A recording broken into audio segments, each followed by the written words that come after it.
Super Friends African Superhero Anime Story, Part 3.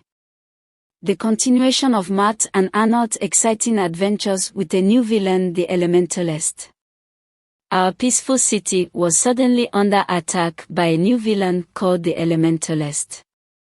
He had the power to control fire, water, air, and earth, and he caused chaos everywhere.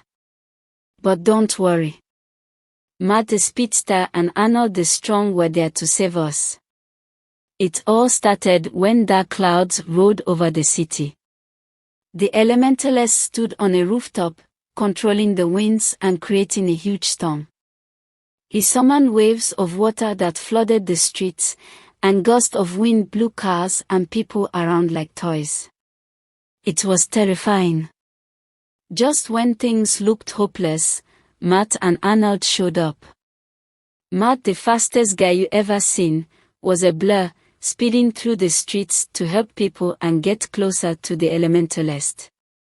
Meanwhile, Arnold, the guy with super strength, was smashing through anything in his way, like it was nothing.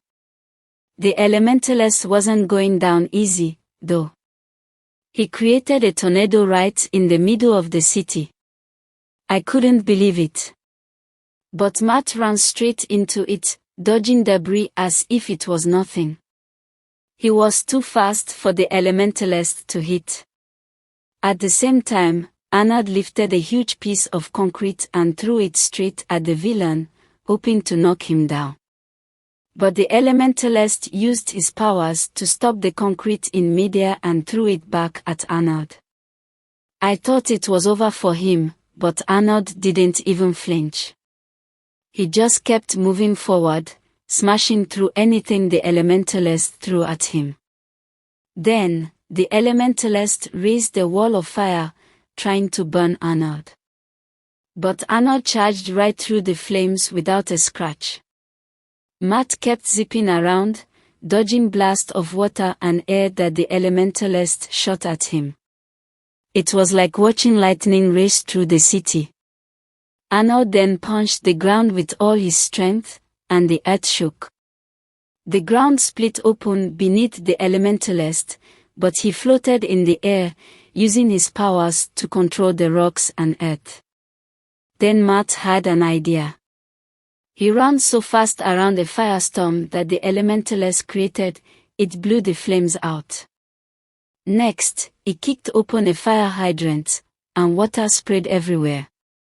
Using his speed, he spun the water into a cyclone and sent it right at the Elementalist. The villain got soaked, and his fire powers weakened. While the Elementalist was distracted, Arnold leaped into the air, ready to land a massive punch. He came crashing down with a blow so strong it caused a shockwave, and the ground split apart again, making the Elementalist stumble. Matt quickly dashed in, running circles around the Elementalist and tying him up in ropes before the villain could recover. The battle was over. The Elementalist was drenched, tied up, and powerless. The police came to arrest him, and the whole city cheered. Matt and Arnold had saved us all. I never forget seeing Arnold lift a car like it was a toy or watching Matt move so fast it looked like he was everywhere at once. Thanks to those two heroes, New City was safe again, and the Elementalist was locked away for good. And that's how Matt the Speedster and Arnold the Strong saved New City. Please don't forget to like, comment and share for more interesting Africa hero story. Thank you. Please check our next story.